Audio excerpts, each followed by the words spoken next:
Hello everyone and welcome to my channel. It has been quite a while since I have reviewed anything, and now that I am back I will be talking about not a movie but something a little different, and that is Mad Ron's Previews from Hell. This is something that I found on Netflix and I just decided why not check it out. So back in the 80s and 90s, there used to be a time where there were a bunch of straight-to-video tapes that were just compilations of movie trailers.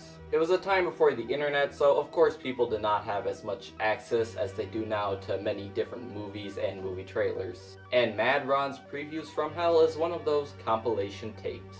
So it's not exactly something I can review because it's not a real movie, but it is something I can talk about and give you guys a recommendation towards. This is hosted by a man named Nick and his zombie puppet friend, Happy. He hosts it while a deranged madman on a leash by the name of Ron shows a theater full of zombies a compilation of his favorite 60s and 70s grindhouse horror films. Now the main point of this, of course, is the trailers themselves, but it is a lot of the hosting stuff that's most fun to watch.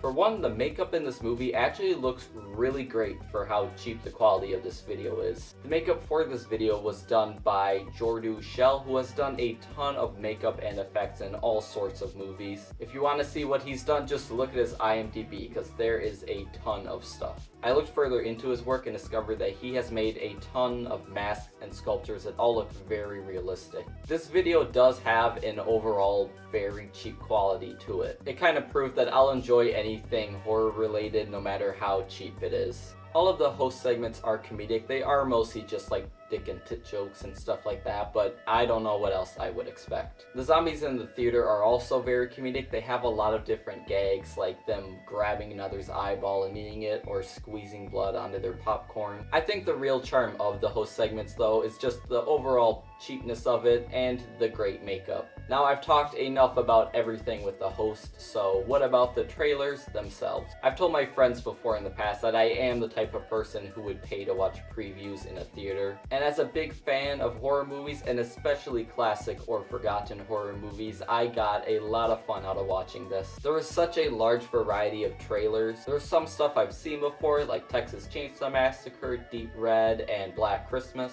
There were also ones I've heard of before but haven't gotten the chance to see, and a lot that I was completely unaware of, and I will be adding them to my movie watching list. Just something about these trailers though feels kind of historical. It gives the audience a deeper look into the past. Seeing the transition from 60s to 70s films was a very weird one, because in the 70s they were allowed to get away with a lot more than they were before. The 70s got really exploitive, and in their movies they had sex and gore everywhere. The way that the trailers were done were also very different than they are today. They were always telling the audience to look away at what they were seeing. But I'm glad that I was able to check this out, because as I said before, I now have a lot more movies that I can watch. Overall, and I'm sure I've made this obvious by now, but this movie was a lot of fun to watch. It could have easily just been a compilation, but they did something a little extra with it. It's one of those things out there that reminds me why I love horror movies so much. And with that said, I can definitely recommend this compilation to horror fans. Thank you for watching, and goodbye.